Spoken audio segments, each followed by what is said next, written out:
DEROY Murdock, brace for an epic fail. Biden's twin messes, in Afghanistan, and at the border, could merge. The president claims Americans are not having trouble getting to Kabul airport as Pentagon response to claims Taliban is beating Americans. Will President Joe Biden's matching calamities, in Afghanistan and at the US-Mexico border, merge into the mother of all epic fails? Cross your fingers, cross your tettos, and hope otherwise. Biden inherited from President Donald J. Trump a tough, terrorist-ridden nation at peace, through strength. 7 months later, Biden's breathtakingly bungled Afghan retreat has imperiled some 15,000 Americans now trying to slip the Taliban's toxic grip on the Hamid Karzai International Airport. Biden's feeble, aloof fumbles have shriveled America into a paper kitten. Meanwhile, the Taliban has released thousands of prisoners from detention facilities, including the Puli-Charki prison in Kabul and at Bagram Air Base. Congressman John Katko of New York, Texas Michael McCall, and Alabama's Mike Rogers wrote National Security Advisor Jake Sullivan on Tuesday. The ranking Republicans on, respectively, the House Committees on Homeland Security, Foreign Affairs, and Armed Service added, prisoners reported to have been held in these detention facilities include thousands of Taliban fighters, senior al-Qaeda operatives, Islamic State Afghanistan members, and former Guantanamo Bay detainees, all of whom pose serious concern to the security of the United States. The way that this terrorist release unfolded instills zero confidence in Biden as a military planner or tactician. In the early hours of July 4th, the Americans pulled out of Bagram Base unannounced, leaving it open to looters. The Times of London's Catherine Philp wrote Sunday. Afghan guards on the perimeter had no notice that they were about to leave, a decision Washington defended as security-led. Biden's Irish exit strategy left America's Afghan partners confused and demoralized. This instability made Bagram that much easier for the Taliban to seize. This triggered the instant clemency program for terrorists that has set hands ringing around the world. Hard facts on those now free are elusive, relevant documents tend to be secret. If declassified, they are heavily redacted or maddeningly dated. Also, critics such as investigative journalist Andy Worthington argue that bitter rivals falsely accused some inmates, while innocents got vacuumed into custody with the guilty.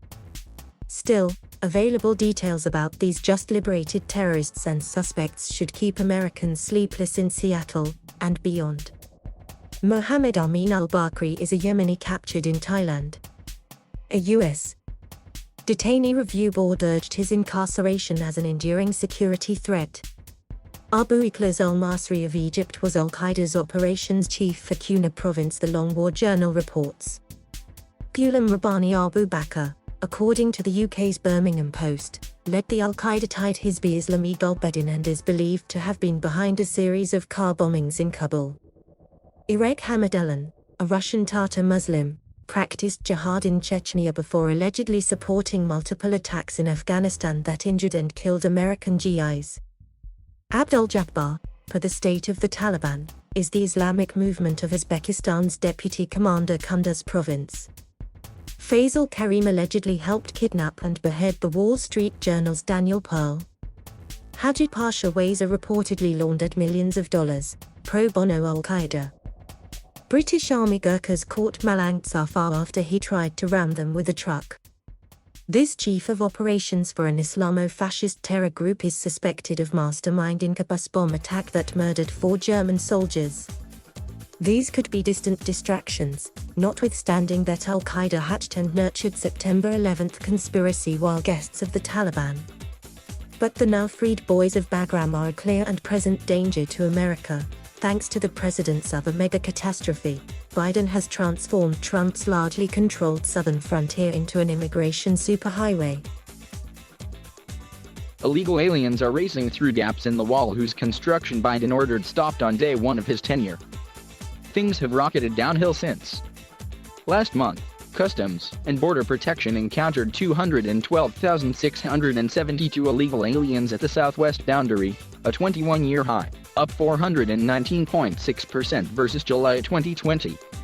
Since February, 103,5352 illegals were nabbed at the US-Mexico line, up 458.2% versus a year ago, under Trump. In Texas, 40% of illegal aliens reaching Laredo are COVID-19 positive.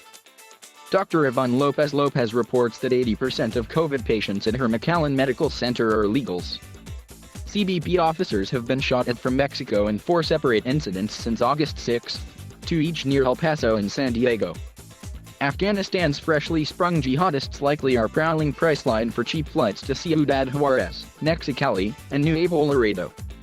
Their terrorist pals around the world, buoyed by the same news that has sunk hearts in the civilized world, now dream of the US-Mexico front.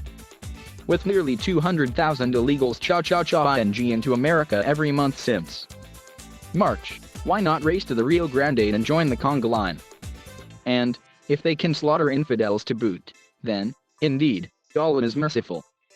The policy decisions enabling war criminals to resume their terrorism and enter America through our southern border reflect a naivete, willful blindness, and refusal to acknowledge the existence of evil. John Lanksowski, Chancellor of the Institute of World Politics, told me. They are a symptom of the current crisis of national security leadership and amount to diplomatic malpractice of the highest order. The congressional Republican view is equally ominous. The very governmental agency tasked with tracking foreign terrorist travel is overwhelmed processing the record-breaking number of migrants entering our country at President Biden's encouragement, said Rep. Kako invoking CBP. President Biden's botched foreign policy agenda and open border policies have created a perfect storm that will put impending threats at the doorstep of our homeland just weeks away from the anniversary of September 11th.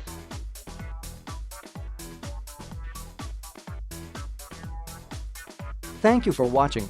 Please subscribe